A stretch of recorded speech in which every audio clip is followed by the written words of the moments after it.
How you doing, Aaron, mate?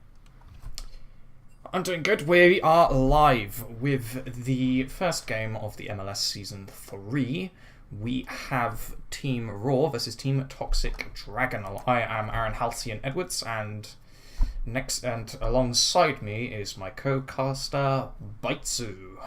Introduce yourself. Good. So, we're just about ready. The teams are just about ready. Let's get into Champ Select. Yeah, and it should be a good game tonight. We've got a Team Raw and Toxic Dragons, who a lot of you will have had a preview of last week. Toxic Dragons hoping for a little bit of a revenge this week. Yeah, and just to note that Team Toxic Dragons have some of the original members of Team Shoe Munchers from last season. Yeah, so you've got Urza the Knight sitting in the mid lane. Of course, he's still where he always has been. Finner in the jungle. Slap and Tickle, however, has moved from the support role up to ADC. He wants to show people that hitting those creeps isn't actually too difficult, and anyone can do that shit. ADCs are just brain dead. Yep, and then Tintin's actually moved from the jungle role. And, of course, the Katarina ban straight away for Urza. Who would have guessed? This is typical by now. I don't think anyone was expecting that. Of course, people are on patch 8.2, so don't expect to be seeing any Relic Shields on AD carries. If I do, I'd be thoroughly surprised. Yeah, will be a few little mix-ups. Vayne banned, actually, which is interesting. That normally isn't a thing that happens. It isn't, although NeoJax is well known for his Vayne. I wouldn't be surprised to see Team Raw go for another hyper carry though, something like a Cogmore. They are well known for that protect the AD carry comp.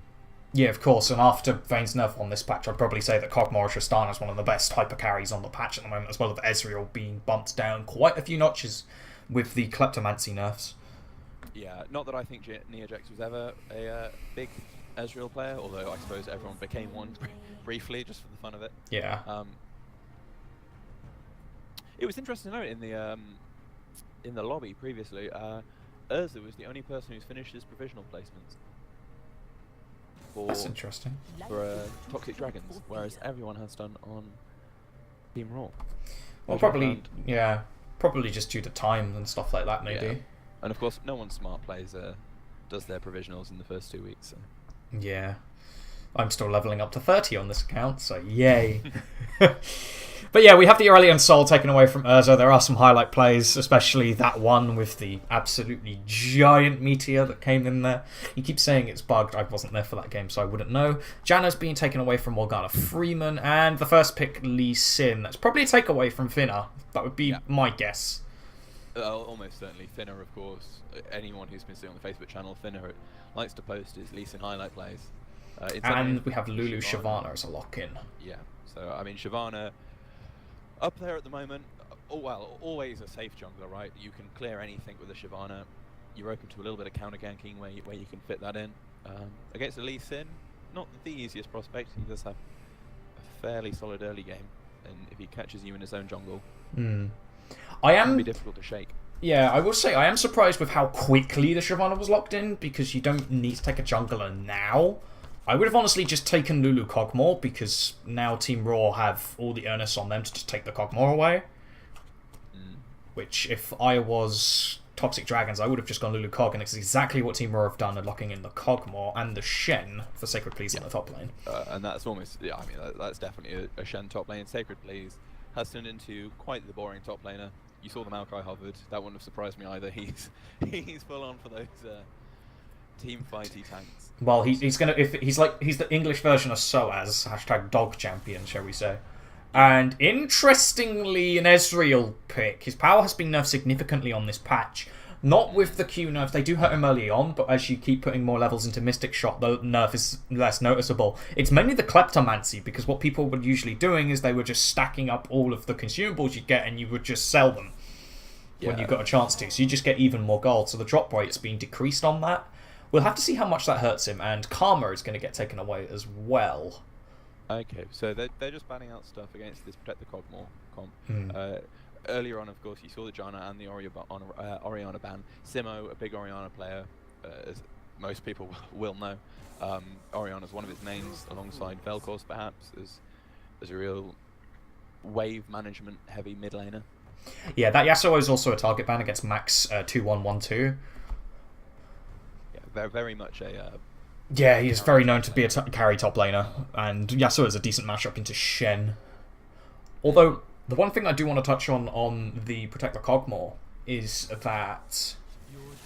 Okay, Tarek's gone as well. You don't necessarily have to pick a team comp that's all going to turtle in and make sure that Cogmore doesn't die. Normally, as we've been seeing with like high-level play, is that normally just 4 frontliners with the Cogmore just being free to just spit out damage is also a fine example of that as well. So I'll be interested to see where Raw is going to take their team composition after this, as they end up banning Malphite as the final pick. Interesting. I wouldn't have thought that was a max 2-1-1-2 kind of champion, especially with that Shyvana locked in as well. You thought he would feel a bit more free to pick another top laner with a bit more play potential. Yeah, Alawi that's been banned out, I wouldn't have been surprised if he tried to pick up, but maybe something like a Fiora if he's feeling spicy. I mean, even though Kleptomancy was nerfed this patch, you can still play Gangplank into him. Of course, Nar's open. You can play Nar into Shen. Of course, there is the possibility of the Shen being flexed to support. Even though it is more of a sacred champion, I would not be surprised though, simply because trying to counterpick the top lane in this meta is quite big. Yeah, I mean, I'd be a little bit surprised to see Morgana Freeman pick that up though. That's never really been his kind of. He's always more of that casterish kind of thing, or of course the Thresh. Speaking of casters, we get Soraka locked in for him. There you go. And the Azir, possibly just to round out, the AP damage. They need a bit more damage in this team comp, especially come late game when the Lee Sin will start to drop off. If they do lock in Azir, where I'm getting trolled here with a Heimerdinger, I am surprised that Azir came in this late into the draft. Okay, that's going to be a last pick Ahri into the Echo. That is interesting. That's definitely different. I wouldn't have expected that out of Simo. He's definitely not that kind of player you would normally expect to see on an assassin-type champion. Yeah. Azir was definitely more his wheelhouse. Curious to see. Of course, Ryze didn't get through the pick-a-ban phase at all, which is extremely interesting to see. Nor Malzahar either, which I honestly expected, as we have an Echo Ahri matchup in the mid lane, which... Yeah, that's definitely not. I believe standard meta mid lane. No, it's not. I believe it goes to Echo, and of course Echo can't actually go the Spooky Ghosts anymore. Actually, he can't do that anymore simply because of how the item got changed. It doesn't exist anymore, sadly, at least on this patch. And as we spoke about, the Gnar is going to be picked into Sacred in that top lane. Yeah, that's a decent matchup for Max for 2-1-1-2. Yeah, I'm just going to call him Max from now on. I don't know why I insist on saying the numbers. I don't know either. Although, interestingly, Neojax is going for the barrier. Yeah, he just wants to stay safe in that bot lane until later on, I guess. He just wants that, faster cooldown, maybe expecting the ganks out of thinner. Which, I mean, on a Shyvana, you're not really expecting to see too many ganks, especially pre-6. But yeah, to be fair, there's one thing he could be doing, which I would not be surprised if it was done. And that would be... Okay, he has changed it to heal at the last moment, but I also wouldn't be surprised wouldn't be surprised if we saw Unsealed Spellbook. That is so many S's in one sentence that really, really threw me up, as I'm just going to put that back for the moment. Yeah, so overall, I mean, either team comp standing out to you as significantly better at this point? I personally am preferring Team Raw's. It's just a lot more solid. I would have preferred a different mid lane pick and go with the double hyper scaling, personally, especially with just how strong Azir is at the moment. It'll be interesting to see how the bot lane matchup works out, actually, and how well Slap and Tick was going to do on Ezreal on this patch with Ezreal's nerfs coming in. There is going to be a bit of help with Lulu down there as well. The jungle matchup should actually be quite aggressive, to be fair, because Shyvana's going to want to get into your face. If she gets the jump on Lee Sin, he's not going to be having a good time. Of course, that works in the opposite way as well. So, yeah, I'm a little bit worried for Team Raw if it comes to the late game, because obviously they've got that Cogmore, and as long as they can keep him alive, then they've always got chances. But if Cogmore goes down, then suddenly their damage is basically non-existent. Ahri is that. Yeah, good point. There is no. Assassin. Yeah, she's going to fall off, and I mean, who's she going to hit? I mean, Ezreal's going to be super slippery to play. Yeah, and Lulu's going to keep Ezreal alive even if he manages to mess up Arcane shifting out. Yeah, I'm still surprised that the Azir just was not locked in by Simo. It seemed like a really good choice. Seemed like an obvious choice as well, and considering the fact it went so late into the draft too. Yeah. I do think the two team compositions are quite even though. I mean, if NAR starts snowballing up, I do want to see Raw be proactive with this Shen, because too many times we see somebody pick a Shen and they play it super defensively and don't really go for anything proactive with it, which is just a pet peeve of mine. Because Stan United is such a powerful ability. Yeah, I mean, it's definitely worth pointing out to people at home that Antunes is a stand-in today for Team Raw in the jungle. Oh, okay, I didn't know that one. They're missing Wolfie, who is their standard jungler, who is very, very aggressive. So Antunes, I'm pretty sure Antunes is the standard. Wolfie's definitely their normal AD jungler, unless he's had a name change or. No, I believe he's the sub for this one. Yeah. So Lee Sin's definitely wanting to go up top lane early on. You know, keep Shen in the game, not let Nas Noble do hard. But we'll have to see if that synergy is there, because Sacred's definitely used to playing with James, his normal normal jungle. Yeah, although you can end up just leaving the Shen there, as I am quickly going to be changing the overlays, so 1 second on that. I've only just put a second screen on my setup at home, and it's for some reason opening up League on the small square monitor and not my large, nice one. My desk does not have the room for a second monitor. Oh, it's a very small monitor. It's not. I wanted to get another 24-inch monitor like I have at the moment, except my desk and room is just too small for it, so I'm not able to, unfortunately. I've got this nice big loft room at the moment, but they'll be up in a moment. Don't worry. They're kind of blocking the champ screens, but they'll be there very shortly. Actually, I should hang on. I'm still getting used to working with overlays, people, so do forgive me on my absolutely terrible stream management. I haven't done this in a while. And as soon as I move them, we jump back into... We actually load up the game anyways, which is just great.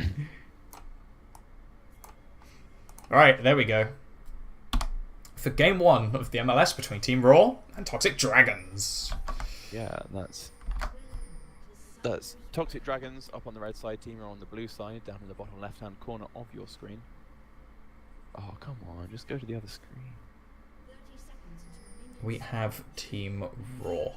Quite the aggressive start. Got a couple aggressive ward. Well, actually, no, just the one aggressive ward down from the team of Toxic Dragons. Relatively standard starts from both of the teams. We're going to have to see what the plans is. And League of Stopwatches. We have 4 of them in this game. Not as many as we'd want, sadly. And yeah, as I thought, we'd be going straight back to Doran Shields as our bot lane items. I don't know why I called them weapons. A shield is hardly a weapon. Well, it depends who you ask. And Lee Sin's actually looking to go and start over at his blue. So he's probably anticipating. He either wants to try and shut Shyvana down by just going straight for a red invade, or he's just looking for a very early level 2 gank top lane on to Max. So that pathing start is a little bit questionable for me, as Finna's going to start on his blue buff and just potentially do a regular clear.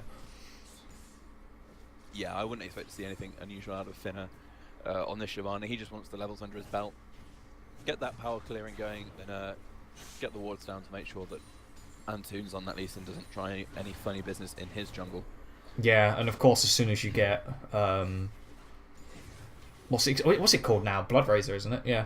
As soon as you get Bloodrazor on that Shyvana, she's gonna get quite a big power spike. So we have some nice trading up in the top lane there. Max is already getting up to a CS lead, which is pretty much guaranteed in that kind of matchup, range versus melee. And as the bot lane, well, Slap and Ticker already has a Kleptomancy item, so we'll have to see how much that drop rate has been nerfed, as he's just got a second one there. I mean, do you know the numbers on that? I don't know the numbers on that. They didn't say. It doesn't say in the patch notes. All it says is they reduced the drop rate significantly before 15 minutes. And is that on gold as well? Because a large amount of that is just the amount of gold you can actually generate. Yeah, it's on the it's on the consumable stuff that you pick up. So it's not the passive gold that you gain. It's just the stuff that you get, like the wards, the potions, the elixirs you can get. Okay. So I'm interested to see. Yeah, that. Especially in this lane, actually, that will be a fairly large thing, because I'm sure he'd have loved an Elixir of Brilliance or something against the Cobra bot lane, just try and push that in.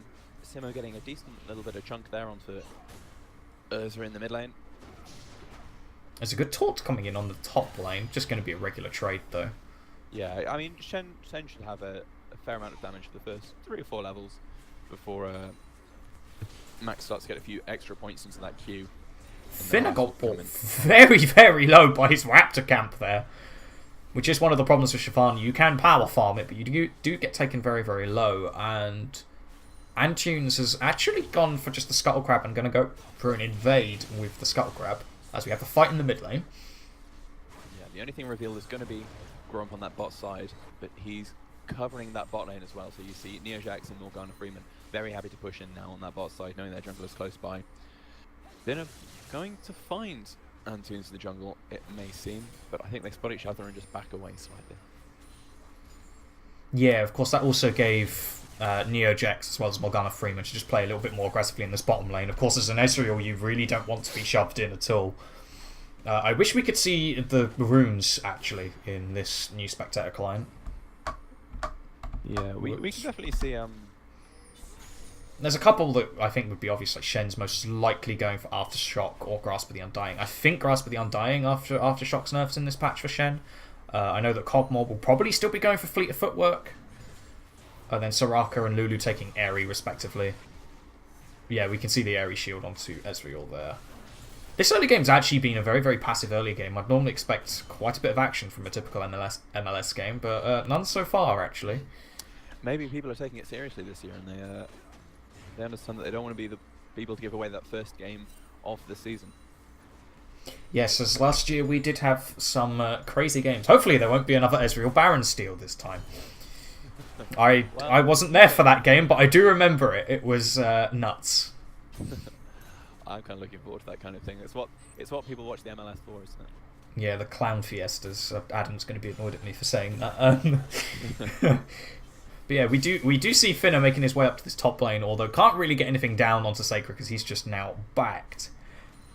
This has been surprisingly passive, although look at the CS difference in the bottom lane. Yeah, Neojax is getting a big advantage all over Slap and Tickle, and he's only been able to pick up his tier in a Sapphire Crystal. He really wants to pick up the Sheen as well as the tier on his first back. It just gives Ezreal a lot more power in lane, especially once he has that Sheen.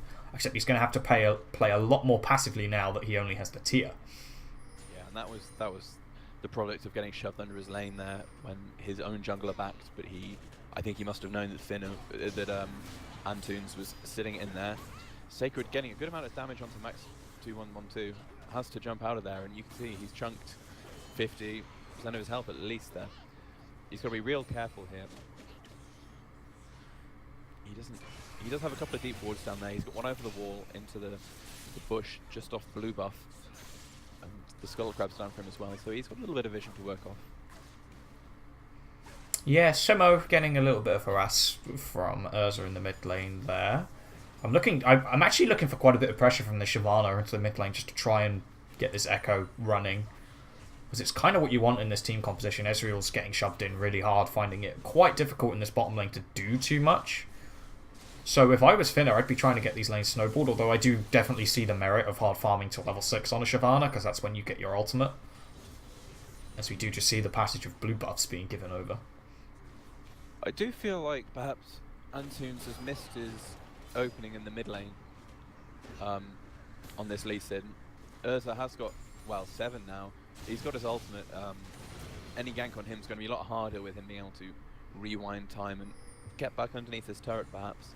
Yeah, there were definitely a few moments where Antunes could have definitely put some pressure down onto Urza. And speaking of pressure, Sacred is now level 6 on this Shen, so we are looking for some proactive plays. Hopefully the team of Team Raw will start making this. I don't know if they want to play a little bit safer because they have to run with a substitute, although we do see Urza getting closed in upon here. Yep, he's definitely in trouble in the mid lane. Does manage to get the ultimate off. He's looking towards the Dragon Wall, going to flash over there.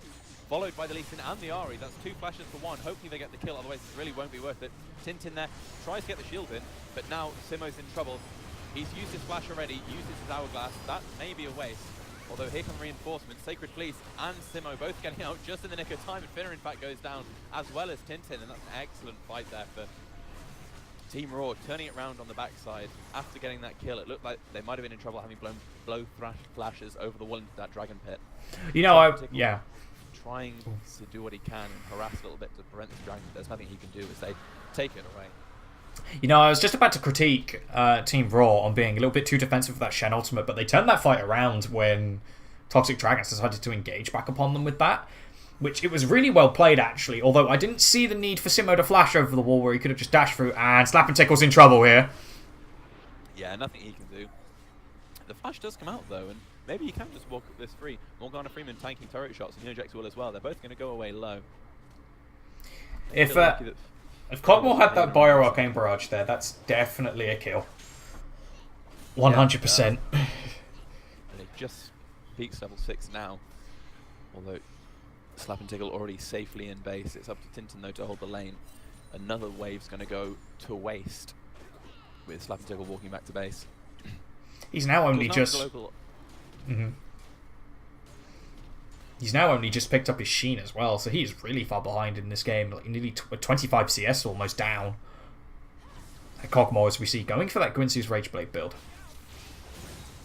Yeah, and the Kleptomancy, I mean, he must have got a few cells off there, but all he's really got at the moment is a Biscuit, 3 pots, a Control Ward. I'm not sure what actually came off Kleptomancy. Maybe one of the pots did, but... I think it was just the Biscuit.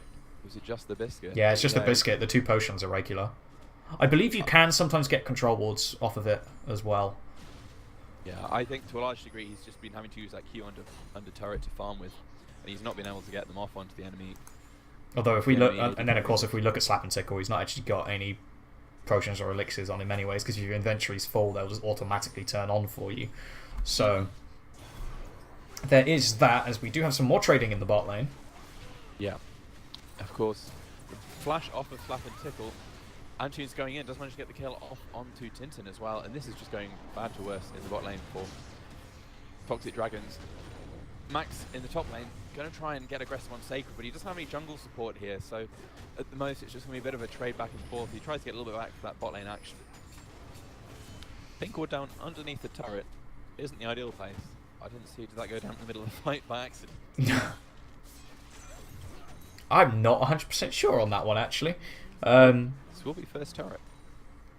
Yeah, I believe that's what Max wanted to just do, try and chunk out Sacred as much as he could, so Sacred has to back so he can take the tower, but he managed to just put the wave into that tower anyways. Although what this does allow to do is it does allow the bottom lane of Raw to rotate up to the top lane and then have just Shen come in this long open lane down in the bot lane here. So that's what I would be expecting to do potentially, or if Raw are just going to try and take this bottom tower then make their swap. We'll see. They should be in a position to defend this. It's only lost about 20% health.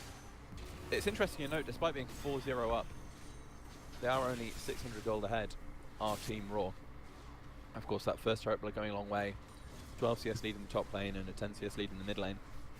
Those kind of cancel out that what is now nearly a 30 CS lead in the bot lane for Neojex. Yeah, I would like to see some turret pressure. Sorry, not some turret pressure. Some of this map pressure that they have created just being applied onto some of these turrets. Like, you have such a massive lead in the bottom lane, and even though that the CS discrepancy isn't that much, if we look at the gold, they're actually quite even, to be fair, and that is simply due to the Kleptomancy, with the passive gold that you get from it. You must... Because that's something that you always do forget when you're playing against someone with Kleptomancy. You end up with such a massive lead, you just forget, as we might be getting into some action in the top lane here. Yeah, Sacred P is going to get caught transitioning out of the Tri-Bush. As the Shen, though, he does just shield up and dash away. Max ticking away on the Gnar Rage Bar. In fact, as Airtoons comes in, takes out the Blast Cone, which will leave him with no exit to escape that way, and he's got to try and run down the lane, but he's only got a flash left. Antunes and Sacred both without the flash at the moment, so he'll be able to walk away. And in fact, as you can see, coming up the river right now, Urza and Finna going to join the fight. Simo's joining him behind. Sacred gets torn onto the Echo, and Simo's going mad in the middle there. Trying to get through, and this is just a bit of a mess. Oh, the escape from Sacred with that, though. That actually goes down in Finna so far. Max and Antunes try to come through, and that early power of the Lee Sin taking Max out in the top lane eventually. That was a bit of a scrappy fight as it came in bit by bit up that river. It was a 2-for-0 though in favour of Team Raw. They might look to try and get some more pressure onto this tower, as Urza does have to back. As a fight in the bottom lane, we missed just happened, with Morgana being taken extremely low. Yeah. And Neojet's going to get chased out as well. He does have the flash up. Morgana did have the flash, though. Tintin slapping Tickle. Only Ezreal with the flash if the chase came in. But don't underestimate the amount of damage that can come out from Ezreal, especially once he's got the Sheen already. Oh, that flash! Neojet. That was a disgusting little flash there. And Morgana Freeman cleaning up the kill as the... That is why I hate stopwatches. We have more action in the jungle. And Simo having to run away. This feels like it was the revenge for that action up in the top lane where the flashes had got blown.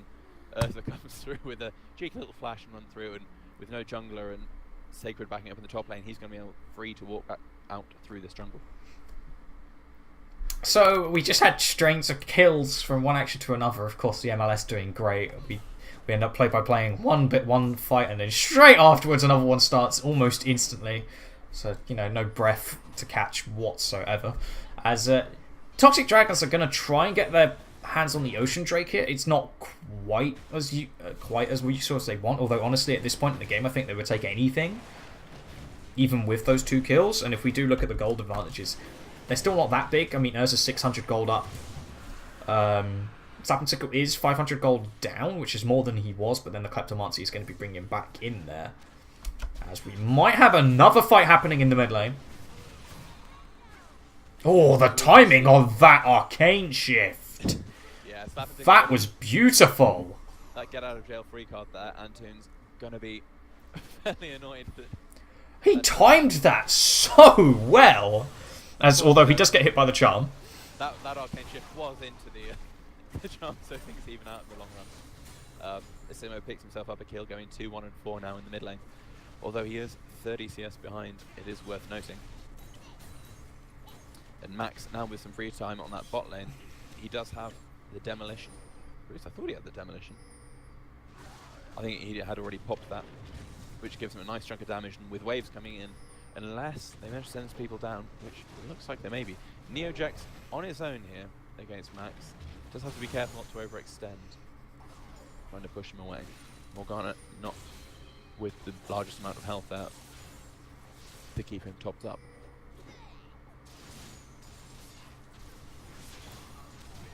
Okay, that was way too quick for me to even say anything, as we do have the Stan United coming in. Yeah, Antoon's 5-1 and 2. He's got a bunch of damage at this point in the game. Slapdo has to be real careful, does get caught out by the charm. He's just going to get obliterated there.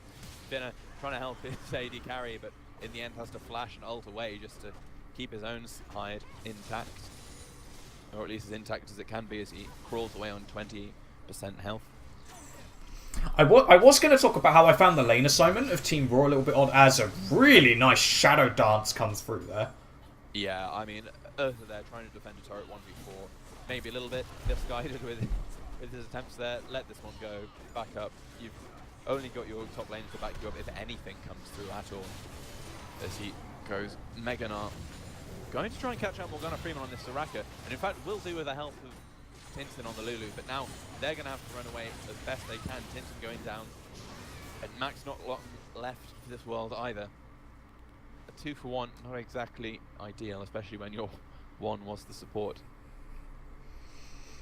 Yeah, I mean, this just allows the entirety of Team Raw to just rotate to this bottom lane to get this tier 2 turret.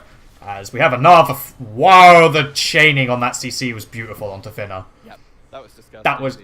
That was too quick to even let you play on.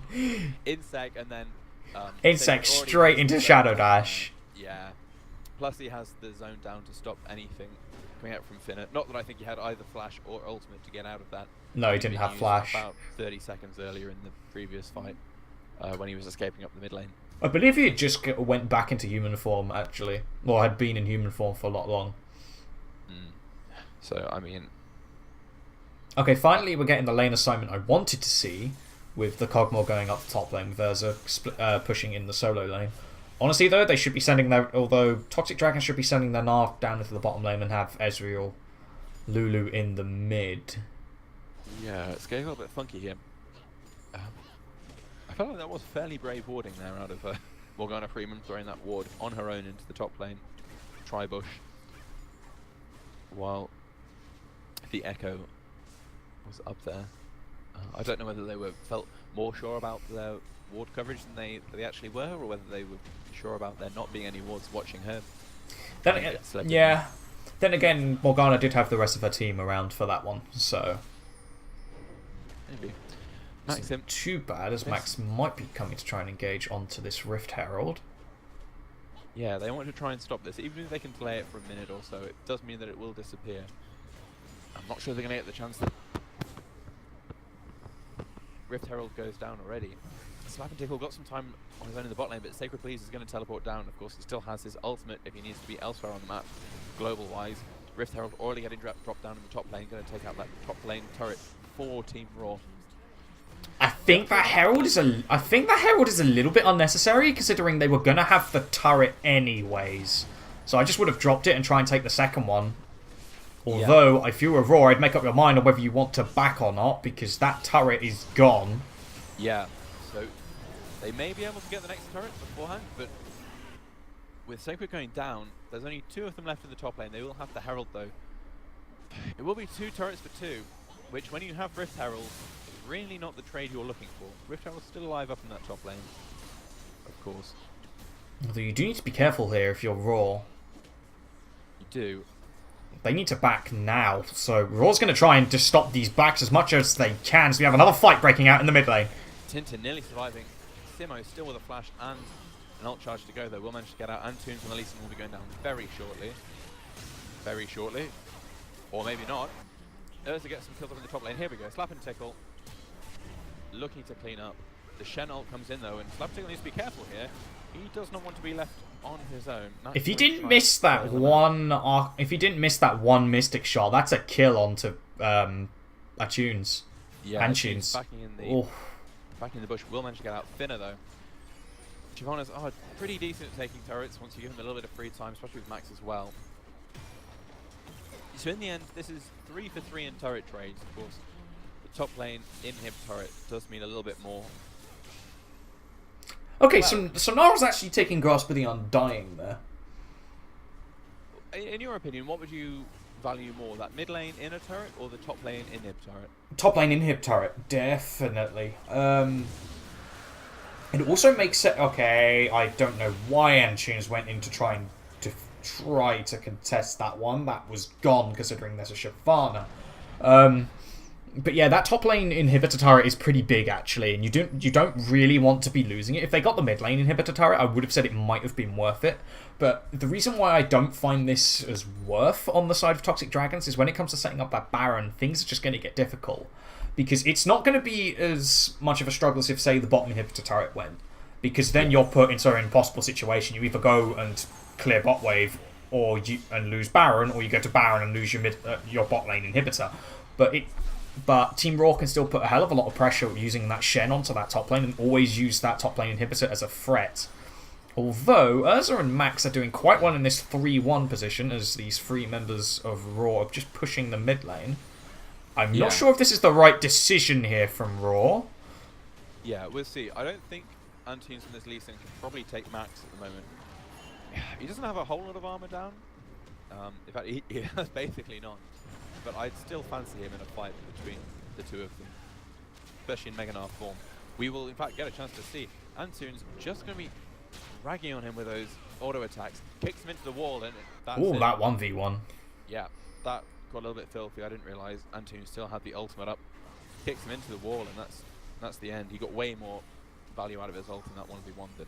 Little bit of a preemptive teleport there by Urza. Not quite what they needed to do there. Yeah, a little bit of panic. Yeah, they're just going to have Sacred hold that bottom lane. I would honestly have someone else go to that top lane. Maybe just have the Cogmore just to collect all of that lovely farm. Yeah, unfortunately, Morgana Freeman getting taken low, and in fact getting taken out. They were trying to back away, but they didn't really bank on Urza. They knew he teleported down, and in fact, it's going to be a little bit of a slaughter now. Antunes probably will manage to get out of this alive. He's got the Blast Cone. Urza Wow, that quadra kill on Urza. Well, we've got our big player of the MLS Week 1 already. Max teleporting into the top lane. He's going to go and take out that inhib as the rest of his team joins him. He's just getting there early to take out some of the waves. Maybe a little bit of an early teleport. I'm not sure if that was wholly necessary. With how close the rest of his team were, they were only running down from the mid lane. What I do want to say, though, is that the vision on the side of Raw has been severely lacking in this game. As we might be getting into a fight, so I might have to continue my point after that. We'll see if anything does break out, though, as we have a three-man Gnarl. Where the rest of his team are. Slapentickle has Arcane Shift in. He's going to be a little bit exposed, though, as Simo kind of zones out the rest of their team. Urza wants to get a little bit more hand, though, and does get the kill on the way out. Probably will be going down for it. Pops the hourglass, and then the ult. We'll see if he can get out of this. I doubt it. And there, in fact, he does go down. I think they were a little bit greedy there, staying for the inhib. There were only, I don't know, 5 seconds left on some of those timers after they took down the turret. I think the longest was Simo with about 15 seconds left. And now the Baron gets a little bit iffy. Antunes sitting on the side, and Slapentickle really doesn't want to get caught because late though it is, Antunes has 9 kills. He will. Oh, that no, okay, he does live. Yeah, no, that combo was a little bit off. Don't know that it would have quite killed him, but I would be a little bit careful. Slapentickle does have his ultimate up on this Ezreal now. If he times this right, we might have another Fiesta. Where is it going to come? Here. No, it's a little too bit late. Too late, unfortunately. Finish down the bot lane. Simo mentioned to keep him off guard, though. This is a fairly big thing because the amount of actual auto attack clear that Toxic Dragons have on their team is fairly minimal. It's all abilities. Oh yeah, I mean, their wave clear is pretty bad. You just have Echo Q, you just have Time Winder from Echo, and that's about it. Because Lulu's Glitter Lance isn't really going to be doing much. No. Of course, Ezreal is notoriously bad at clearing minion waves. Nar's not really going to be doing too much to it either. They would be a very good team at clearing if there wasn't a Baron. They could one-shot a wave, but then as soon as it becomes a Baron-empowered wave and the one-shot doesn't work, they have nothing after that. And they've taken 20% off the minions. And yeah. The only thing that's keeping Toxic Dragons in this is the fact that they have had all 3 lanes pushing for the majority of this mid-game. Which does help them out significantly. And they are Raw looking to get a little bit far forward here. The mid lane is being shoved in though, so they might want to be careful. They're probably just trying to get this inhibitor, as we see Anshi's going in again. Yeah, Tintin just sitting too far forward there on the side. Simo are going to try and follow this up as well, but Max fairly safe to jump out. The inhibitor is what they're really worried about now. 4v5. We'll see what can happen. Sacred is sitting in the bot lane, but bear in mind he does have an ultimate ready to come up and help whenever they're required. Neojax, because of that, should be fairly happy to just sit forwards. He's got the heals coming out of Morgana Freeman on the Soraka, and he's got that Shen ult to come through. Antoon doesn't seem to be able to miss a Q. Previously, it was no. I'm sorry. No, I was thinking about Slapentickle there. I was about to say previously he wasn't able to land a Q, and now he is. His Team Raw do manage to pick up that top lane inhibitor. There's actually not much left on the map, although Team Raw really would like to pick up this Infernal Drake. They do not want Toxic Dragons to take this second one, because this will help their team composition quite a bit. Yeah, Sacred plays. We'll have to see whether he can get out of this. He is a little bit too high up. He can try and ult out, but there's definitely no way if that comes to it. And now, Team Raw trying to engage on the second front. Tintin in trouble. Does manage to just about escape with his life. Max already used the ultimate, so there's no big Gnarl to come through. And a big messy fight by the Grom here. Max going to take out Morgana Freeman. That's pressure on the backside. And this does seem to be going vaguely in the way of Toxic Dragons. Antunes, they will probably take out Slapentickle. Misses the Q, which is the first time in a little while. Will take that down on the end, though, at least. No, it's Shyvana having to back on the side of that. 2 tanks still alive. They have no wave clear at all. We were saying they had little wave clear, but now this is going to be at least 1 free inhib, you'd have thought, for the side of Team Raw, if they decide to stick around. Yeah, that fight was an absolute mess, and Finnair and Max just dogpiled on top of Neojax. Just made sure he was not going to be doing anything at all on this Cogmore. Be interested to see what his 4th item is going to be. Looking to be a Guardian Angel, most likely. I'd be surprised if it was anything different. Although both AD carries still have Doran's blades 28 minutes into the game. And yeah, that is an ocean. Oh, okay, no, that's just. That was bugged on the spectator client. That was an ocean drake then. Okay. That must have been bugged because, yeah, it was saying infernal here. Yeah. And so it's worth noting with that fight, Team Raw do retake the gold lead now. Not much, only 800 gold, which at 28 minutes is basically nothing. But the two inhibs, well, the one inhib and the open inhib definitely put them ahead as far as objectives go. Oh, definitely. I mean, this open bot lane inhibitor means that Raw's going to have a decent setup around Baron now, because they can have Sacred Pleas, as long as he has that ultimate on, that Stand United, sorry, on Shen, and he can just eternally push that bottom lane, and as soon as... And then the rest of the members of Raw can just use that to be like, yeah, okay, we're going to start this Baron. Except we've got Shen pushing our bot lane, or whoever they want to send over. Ideally, you'd want it to be Shen. So they can just go, right, if you come and contest us, we take your bottom inhibitor with Shen. If you fight us, we just have Shen come over and it's fine, and the minion wave bot lane does its work. Or you don't fight us, we take the Baron. So they will be, if they can get to that point, be put into a lose-lose situation. Although Neojax is very far forward on this Cogmore, doing so much damage. Yeah, he's really got the back of his team, and now Antunes is going in. They're going to clean up by the looks of this. Spinner, Slap and Tickle, and Tintin all go down in almost a blink of an eye. Spinner just about surviving on the backside, but that's no real solace for that inhibitor as it cracks like an egg. We do have Max on this Narc just hanging at the back. He's a little bit caught out here. Yeah. Although this Cogmore is going to town on the front line of Toxic Dragons at the moment. Yeah, Max may look like he's trying to get a flank off, but there's nothing he can do for this position. He actually wants to try and get back, if anything. They're just going to keep taking his turret while he's not looking. But the best he's doing at the moment is actually killing time while Slap and Tick. Although he did manage to stall for quite a while, because now all the members of Toxic Dragons are back up and alive. So we'll have Ult get out of this as he comes through, but he's still stuck in the middle of everyone, and there's no real way for him to get out without giving up his life. Tintin and Slap and Tickle now kind of caught out again, just kind of getting a little bit greedy coming out of spawn, and 40-30 seconds left on the timers here. I think Team Raw are going to close this one out right here, right now. It was a little bit cagey at some points for Team Raw, especially with some of the trades that they took when it came to towers, but they are going to be taking their first win in Season 3 of the MLS. And that sound by Cogmore is the most annoying thing in existence.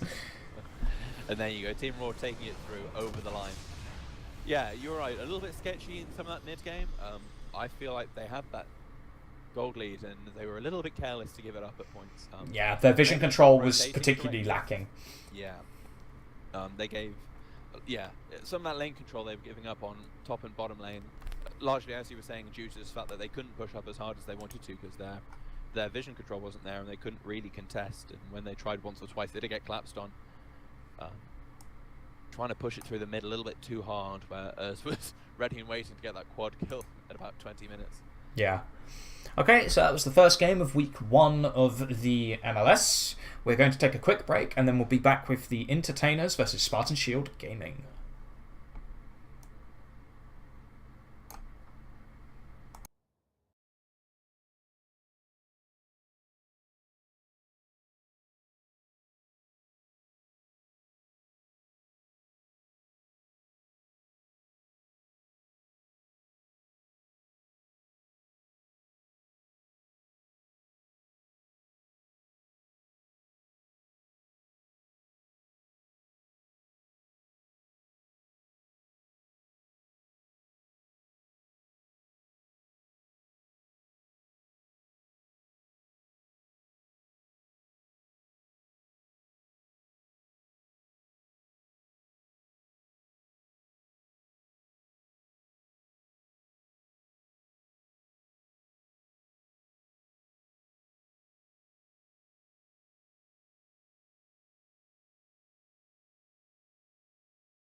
Okay, welcome back. We're getting prepped for our second and final game of this evening between Spartan Shield Gaming and the Intertainers, which is the best name I've seen, besides a couple of other ones, which I'm not. I'm gonna leave that for when I have for if we end up casting said team next week.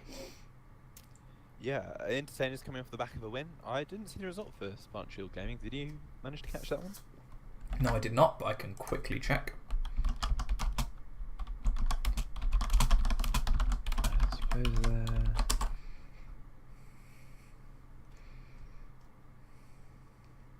I don't even know who they were playing. Actually.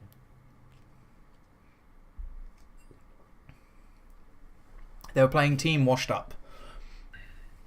Okay, and they won. Okay. So Team Washed Up won. SPSG coming up with something to prove then. Yeah, they're going to try and pick up their first win of the week, whereas Team Entertainers are going to try and get their second win on the board.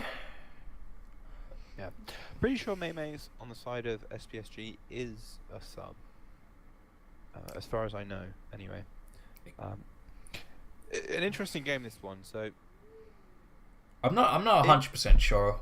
We'll have to see. I don't think he is, but that was just a guess.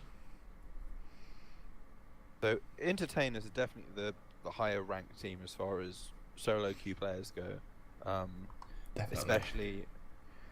Also, can you link them stream, please? Because I don't have it up. I'll have it on. Okay. Yeah, I can do. Yeah.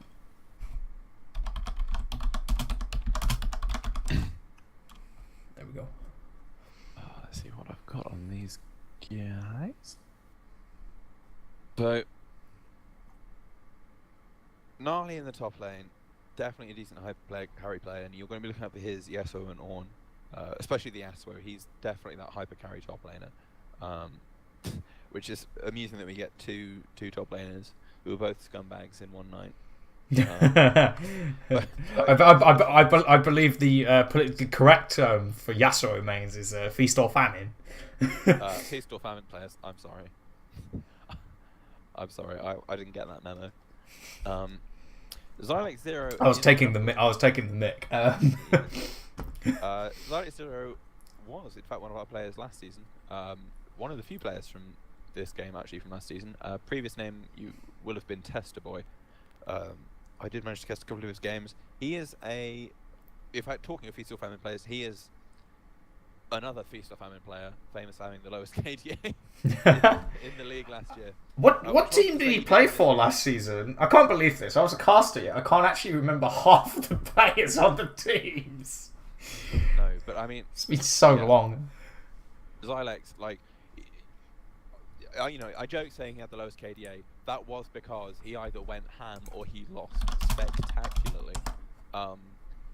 He's a player who doesn't know. By the way, Maymay's has been renamed. It's not a sub. It's not a sub. Okay, no, so it's just a rename. Okay, that is Dinky Pants. Cool. All right, we'll just call him Maymay's. That makes it easier. Snowflake in the mid lane, zoning mage might see that Malzahar come out. I'm expecting Malzahar Riser Azir, in all honesty. Yeah, definitely. I mean, unless he's old school and wants to pull out something like Ziggs, or Xerath. In fact, I think Xerath's kind of up there at the moment. Yeah, I mean, if there's any TSM fans watching, they probably just got really triggered after hearing the word Xerath. Yeah. I didn't actually watch the NA games this week, but the person I was playing against in Fantasy League did have 3 TSM players, and that made me ecstatic. Yeah, my I was kind of scumbaggy from my Fantasy League. I just picked every team Liquid play. So well for you this week, right? Yeah. Huh? That worked out for you this week. Yes, it did work out for me. The week just gone. It was beautiful. Yeah. I went for a nice mix. I went for a couple of spicy picks. Yeah, I'm quite a Liquid fanboy. I don't actually feel ashamed to have my jersey for them anymore. But yeah, we are getting into picks and bans, which I'm just going to do that. There we go. There we are. Here we go. Alright, they're all still... Okay. They put it into blind pick. Oh. Alright, hang on. Alright, well, Rest in... my fancy. Rest in pieces. You actually dropped out? They put it as blind pick. I was wondering why all the. Oh, that's great. So I'm going to put this back, and we're going to be remaking the lobby. I shouldn't be laughing, but that is the best thing I've seen all day. Oh, that was good. That was really, really good. That was hysterical. Yeah, like a boss. Brilliant. Oh, mate. How do I get to my fantasy league team now? It's taken me to the last seasons. Oh no, I know why.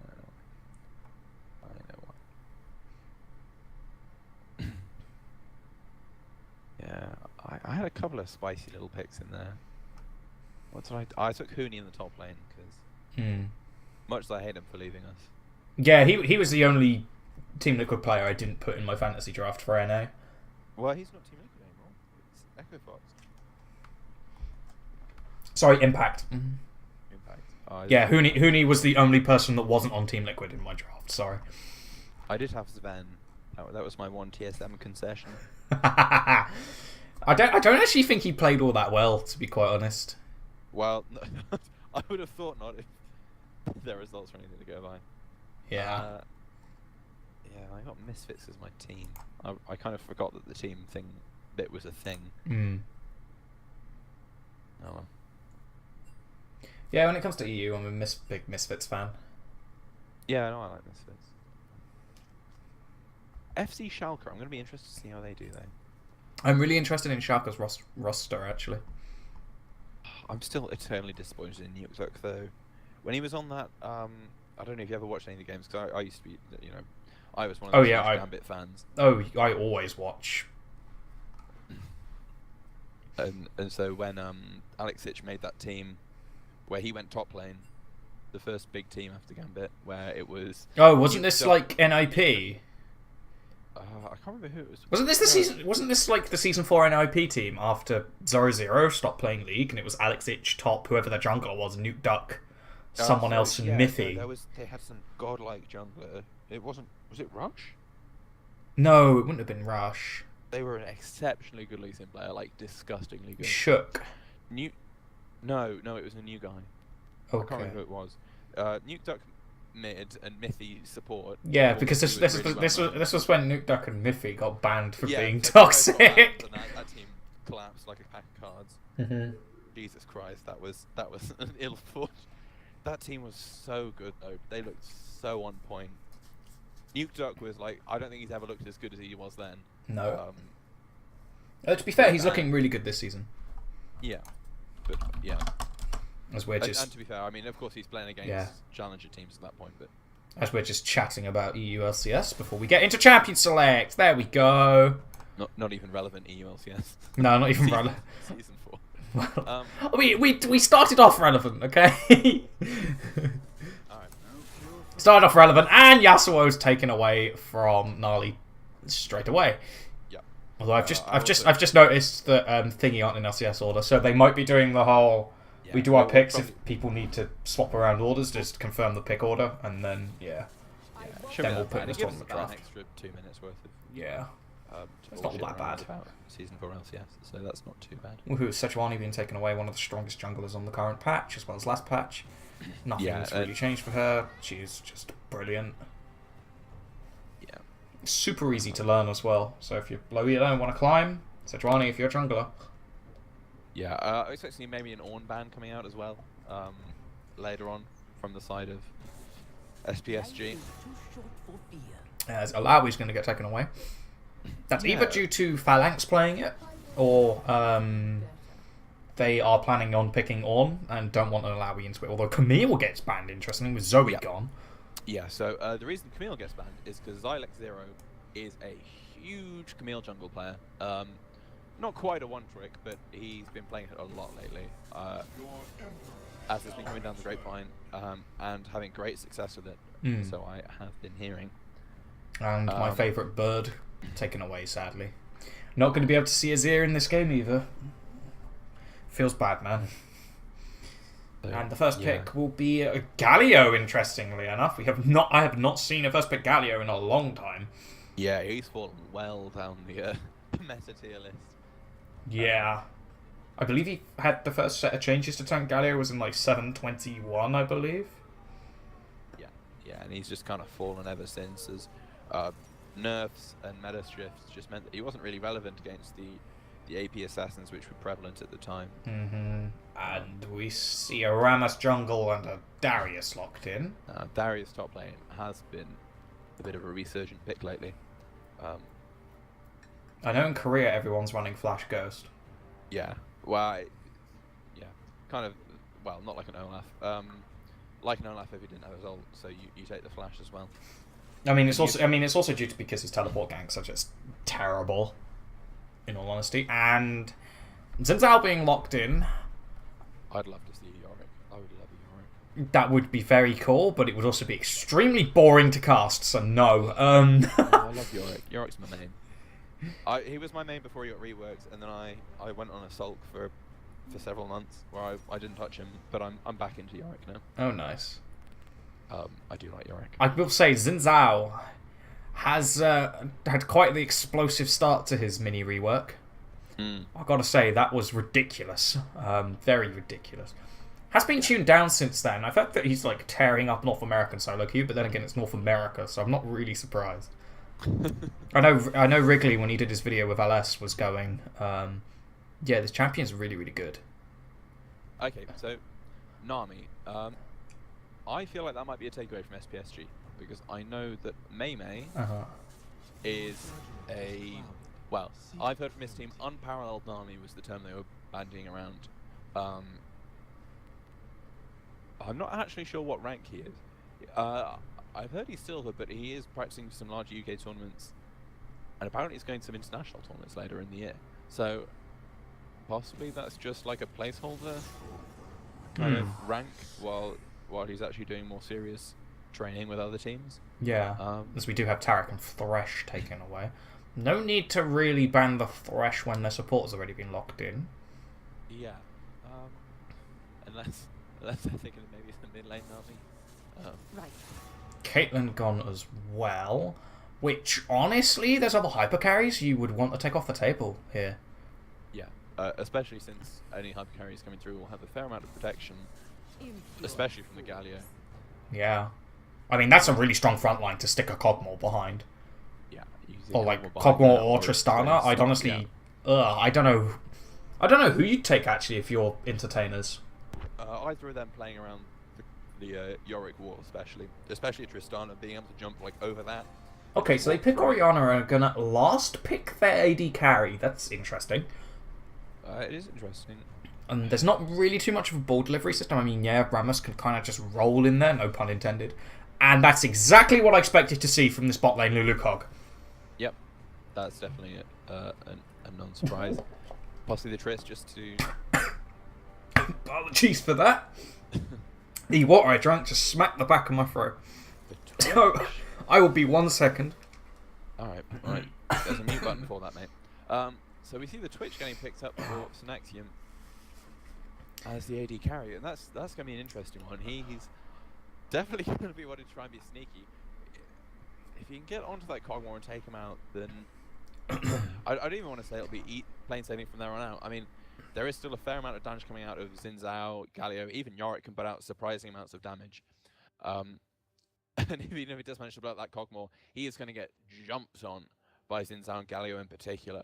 And Yorick will try and put that wall down on him, even as he's trying to sneak around. Right, apologies for that one. I almost died from that. Okay, I'm over-exaggerating. But, I really question this Twitch pick because his lane phase is notoriously terrible. And you have other hyper carries on the table. You have stuff like Varus. You have Tristana open. Why you take a Twitch with this team comp that's extremely disjointed? And it's also really, really easy to jump on. Because you have a Xin Zhao, you have a Yorick. Well, not quite a Yorick. You have a Xin Zhao, you have a Galio. To be fair, you can trap the Twitch with the Yorick W, to be fair. Or is it his E? The E is the Baby. Which one's the baby flash. cage? The baby cage is W. Okay, yeah, the baby cage is the W. Cool, I was right on that one. That was a complete guess as well. I didn't actually know. It probably is worth pointing out that Twitch's early game isn't as bad as it used to be. As a lot of the hyper carries, Vayne, Twitch, their early games aren't the utter dog pile that they used to be. They're still not great. It just feels that. I mean, my problem with it though is why would you take a significantly weaker laning hyper carry than you would like a Tristana or a Varus, which could definitely bully the Cogmore quite a bit. Well, that's what you want to do, in all honesty. Like, you want to bully this Cogmore. Because this team composition that Spartan Shield Gaming have put together is absolutely insane. It's a really strong front line. I kind of disagree with the Yorick pick. I think there's much better top laners you could have in this kind of situation. Like, you can have an Ornn, a Maokai, even Shen if you wanted to go for that. On the counterpoint, it gives you excellent split push potential in a 4-man comp that can definitely look after themselves. They've got, disengage with Xin Zhao and to a degree Lulu, and they've got protection for days. Yeah, that does make sense. It just feels that there would be others that would be a better choice. That's all. Then again, you're the Yorick main, not me, so... Yeah, I mean, Yorick, he can't really get involved in team fights. The main problem is just anything that's spontaneous, he's not going to have ghouls up for. And if he doesn't have ghouls, he's not putting out... He's putting out 50% of the damage he would do otherwise, at most. Yeah. Those ghouls do so much, like such a large portion of his damage that unless you've got 30 seconds... Later game, as long as you've got 30 seconds to set up, you're golden and you can take 2v1s because between your ghouls and your Maiden of the Mist, you could take any 2v1 all day. But speaking of that, the animations on that thing are awful. Yeah, like, oh my god. It just has like one arm further in front of the other and it kind of just waves them up and down. It's a really bad animation. At least the AI on it's better than it used to be. On the ghouls, at least. Yeah. It used to be you summon them and they ran down the lane and that was it. At least now if there's no minions there, they'll kind of follow you for a bit, so you can take them from top lane to mid lane and that kind of thing. Well, that's good. They're not just going, wee, they're just flying over the lane. That is annoying when you land the Yoriki and they just fly at you. Yeah. It's almost like he just catapults them. It's great. Yeah, no, you can get so much damage with it. So, the way you normally run a Yorick is with Corrupting Potion top lane. So as soon as you hit that E, you pop the Corrupting Potion and the little minions will proc Corrupting Potion. Yeah. Which is a big thing, you'll see them chunk between half and a third of someone's health. Easy. Just waiting for this to load. There we go. There we go. He's still got a fair amount of lifesteal on the queue. It's not like it used to be with the Ghoul of Famine, I believe it was the lifestealy one. Which yes, I believe so. Properly disgusting. The amount of turret dives I survived, you start on 100 health, they're like, cool, time to turret dive, and you sit on like 100 the entire fight while they're trying to wail on you. Because there were times with like Darian taking it in Season 2 and stuff like that. Yeah. Alright, let's see if I can get myself full screen. And here we go. We are loading into the game. I'm going to quickly change my overlays. There we go. And I'm changing to full screen on the right resolution. There so we I can are. see my screen. League of Stopwatch. There's only 2 now. That's disappointing. It's not as beautiful as the 17 in one match of LCK last week, which was awesome. As I now have to change everyone's things around because they weren't in order. There we go. Now they are. Yeah, only 2 stopwatches. That is surprising, especially on something like a Cogmore, which you think would be running it. Yeah, or Twitch even. Yeah, or in. I just remember that they didn't actually decide to change up their order. Yep. You could move them around. There's also a defensive fan coming out there. yeah, very standard start, in all honesty. Nothing too special.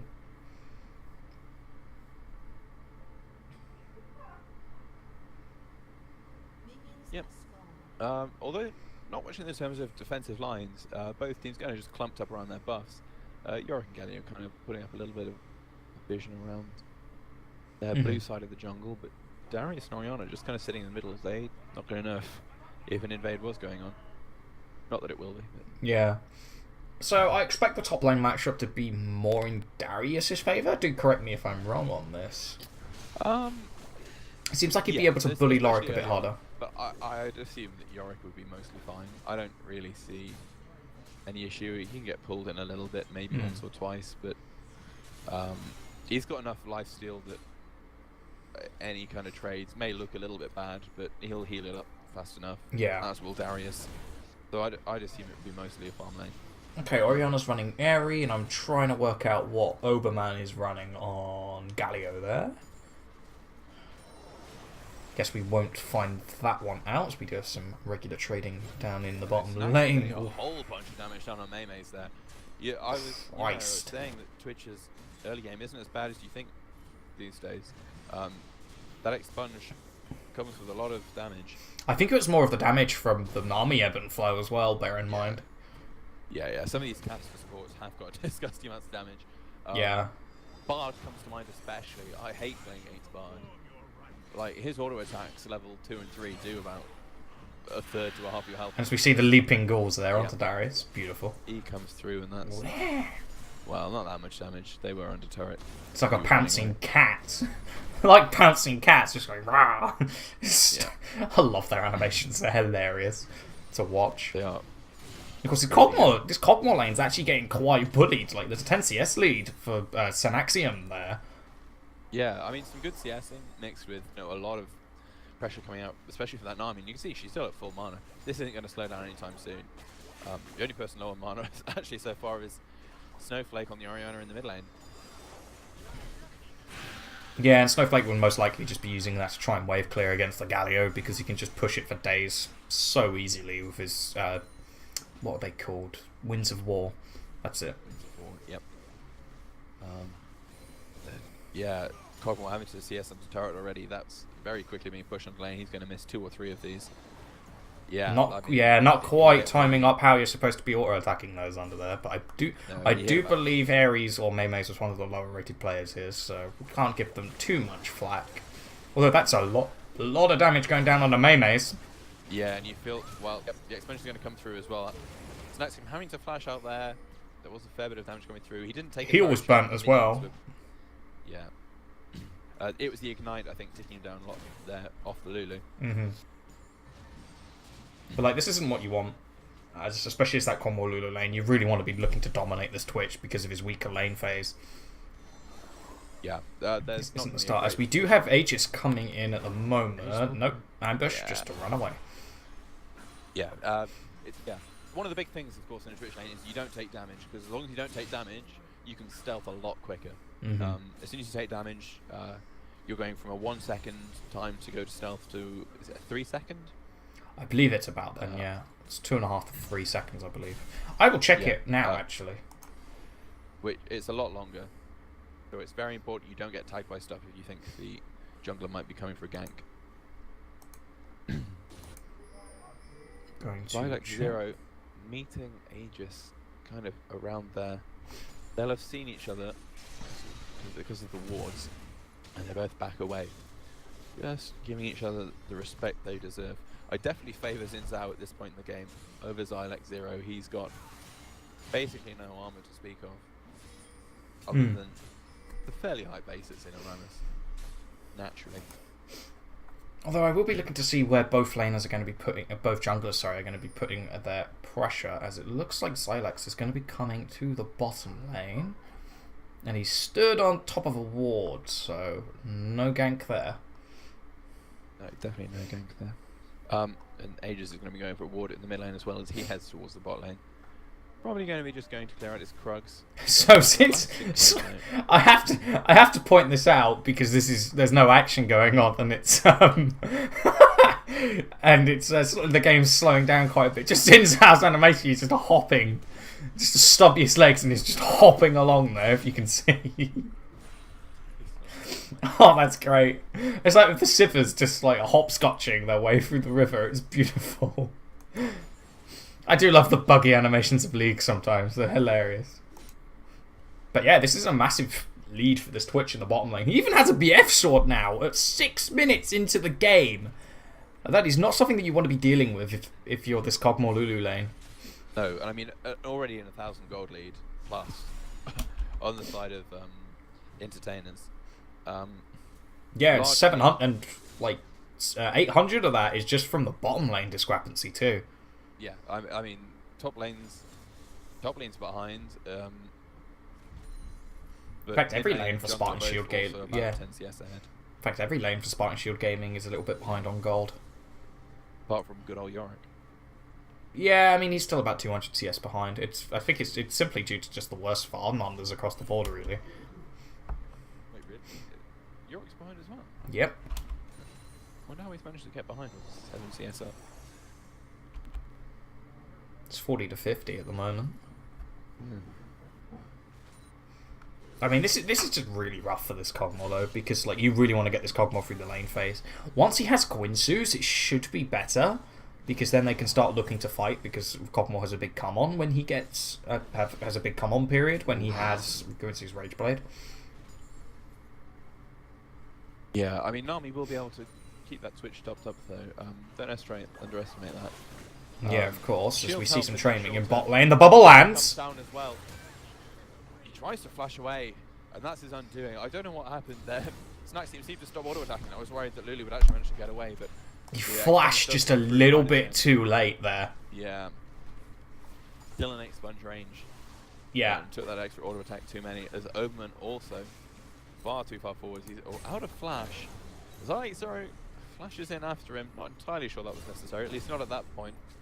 But better safe than sorry, I suppose. And the kill is picked up by Oriana, which is nice. Although we do have Aegis coming in on this as in Shao. And there's a Yorick. Not going to land those goals on anyone due to that vision. And this is just quite rough for Spartan Shield Gaming, in all honesty. All of their lanes are behind. The Galio's quite far behind. Definitely the Kog'Maw, which we've harped on about the entire time. But this is... But, like, the thing for Spartan Shield is that that's their win condition. He's now 40 CS down. That is... Oh, that is painful to have, considering he's had to back and is just sat on... Actually, has he backed yet? Since he picked up that pickaxe, I don't think he has. I don't think he has either. And he does have 600 gold, but, I mean, I don't really know... I mean, he can't back for another 4 or 5 minutes at this. Yeah. And you can see Gnarly Pun is getting a couple of kills down, but the Maiden of the Mist comes down out of Yorick. Oh, that decimate. Yeah. The bleed? Yes, he does indeed. Yeah, the bleed will pick him up there.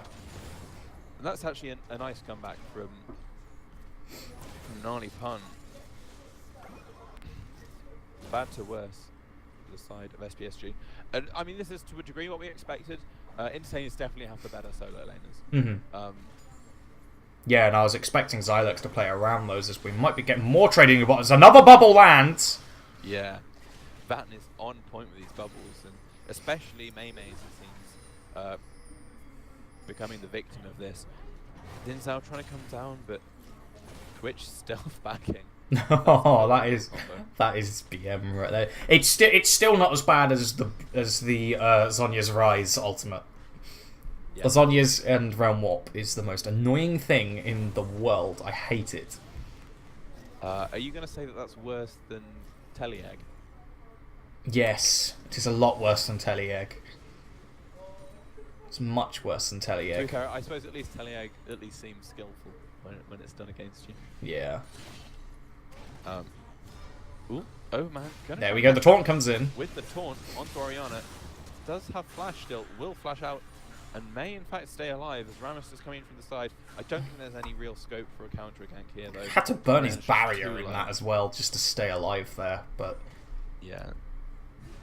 Worth it, I'd say, on the side of Spartan. Almost certainly. Shield, Here we go, Vatten coming forward, Twitch a little bit far behind. Maymay is going to be the point of attack with Ares so far. Oh, that bubble sealed his death. He's going down. Ares will be able to walk out of that. the support taking more of the brunt. That's 3 deaths on Memes already. I mean, Look at that, a part- 10-minute infinity, 11-minute even infinity edge. This That's is just a disgusting snowball. Van's just on point with these bubbles. I mean, not much you can do to this. Yorick trying to keep some distance between Gnarly Pun, but Gnarly Pun's got a little bit of a lead now. Still sitting a couple of hundred gold ahead, not huge amounts. Yeah. I mean, of course, that's well within kind of backing.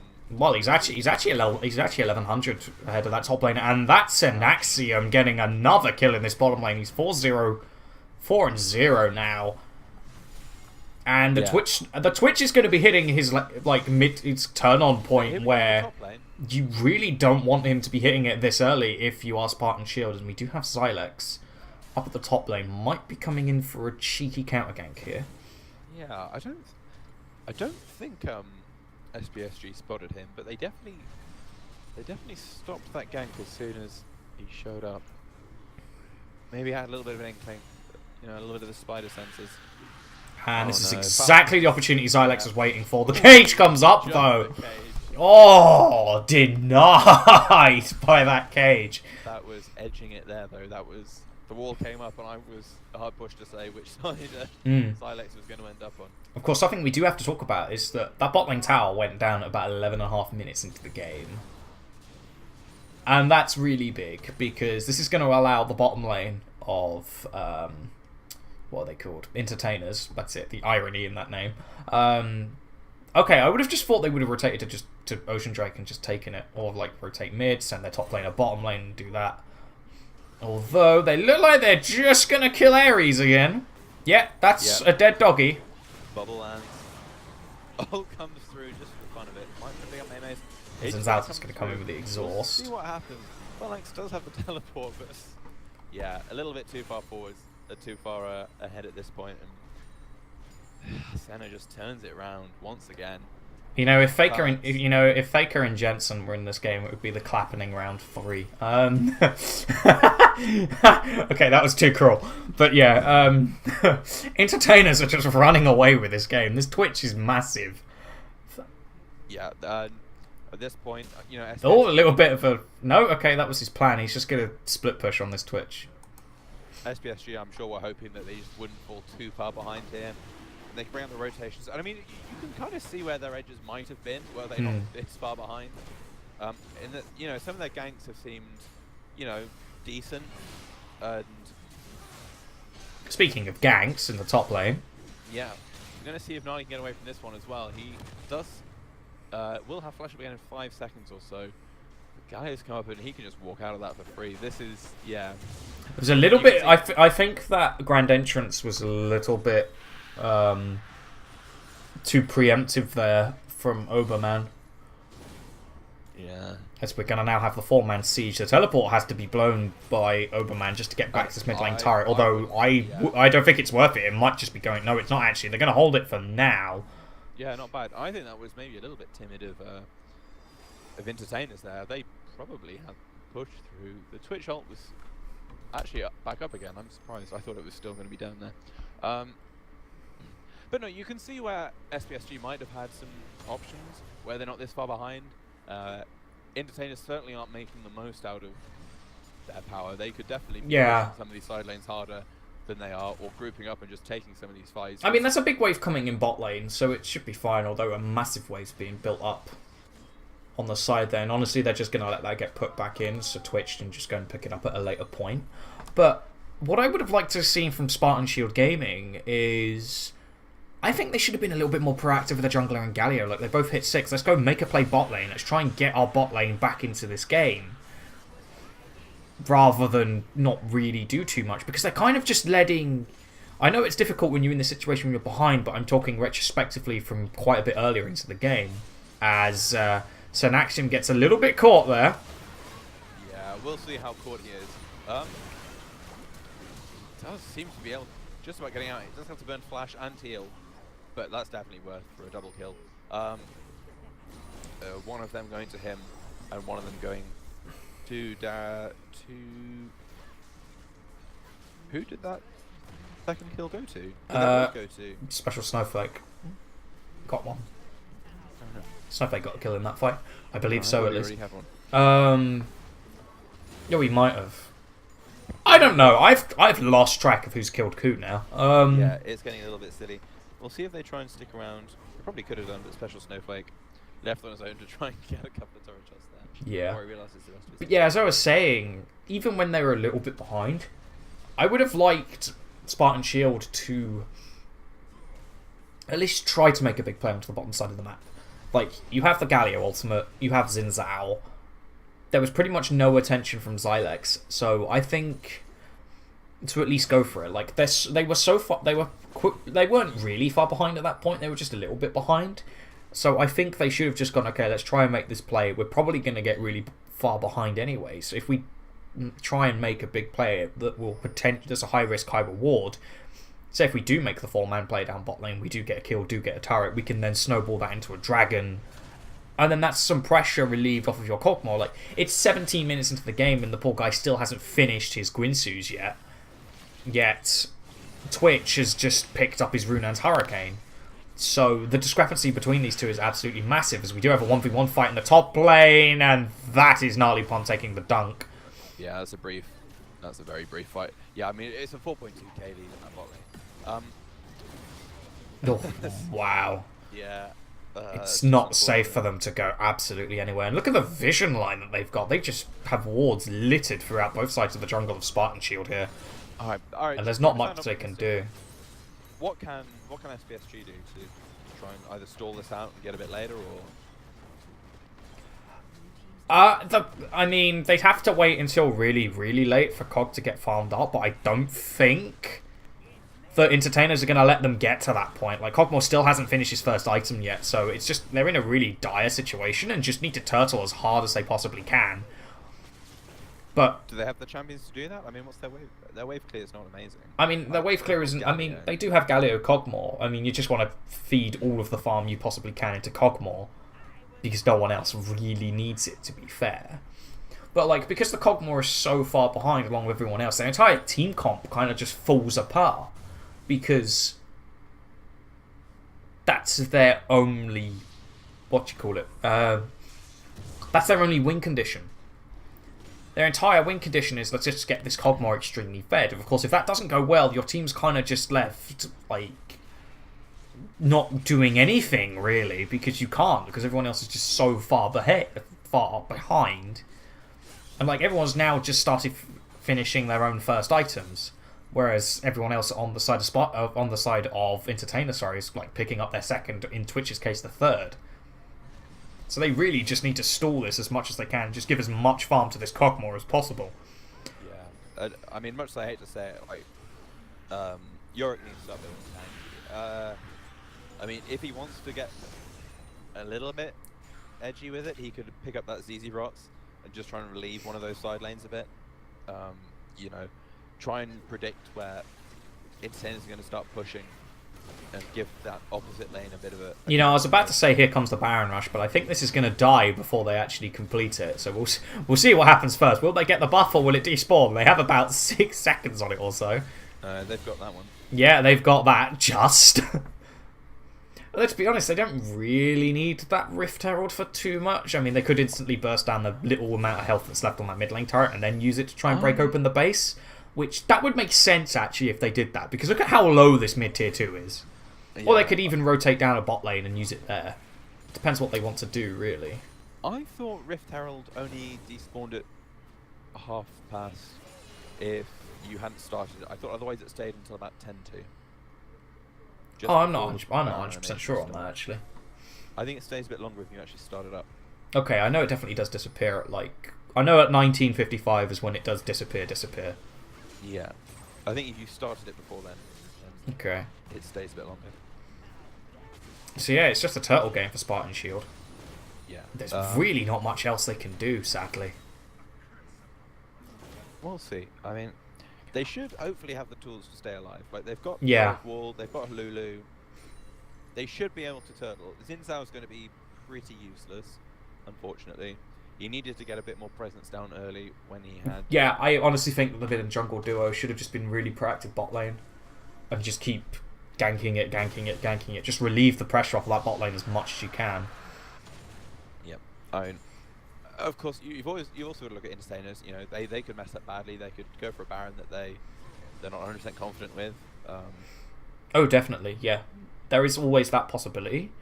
But then it's knowing how far behind is Spartan Shield to that point where even if they do give over a Baron, it might not even help them in the slightest. Oh, yeah. I mean, it's probably not... Yeah, it's definitely a stall tactic if they give over the Baron. Like, and this Referrer will be used to take down the Spartan lane turret. I mean, Entertainers is still going for the perfect game. Speaking of Entertainers, Special Snowflake gets caught out here. Yeah, we'll see if he can get out. May well be able to. And but on the counter play, it is Binzao getting caught out. Galio going to ult in on that. Tries to dash out, but Neyme's now left in trouble as well, and that's 3-3. Oh, look at Naxium. Yeah, we'll see. Rat-a-tat-tat, and he is dead. That dog slobber goes all over him. Slipping through the fingers. Yeah, just a little bit.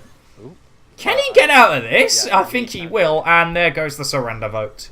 70-0, the first perfect game of the MLS. First perfect game, second game, first week. Damn. SPSG, they're going to have to put that one behind them, because Entertainers... They look dominant. They took that game. They looked very dominant. Yeah. Like, wow. That might be the most dominant game I've seen in my first year of doing MLS. Yeah, and that's all off the back of the bot lane. And I think, you know, Synaxium got all the kills. I think Van definitely deserves a lot of the praise for that. The amount of poke he was putting out, I don't think I saw him miss a bubble. Yeah, he missed like one, but it didn't matter really, because they ended up getting the kill anyways. Yeah, and I think possibly that was one that was just slightly out of reach rather than one that he mispositioned. Yeah. I don't think there was one that he had the option to hit that didn't. Yeah, so unfortunate there for Spartan Shield Gaming. They'll be going 0-2 in their first week of the MLS, whereas Team Entertainers are going to go 2-0. Yeah. Not got any results from the other games. We'll have to see whether Team Roar of War also managed to go 2-0. They of course won the first game against Team Toxic Dragons.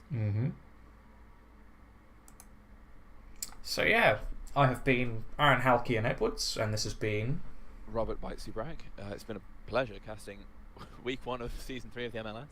And we will see you next week. Same day, same time, same channel.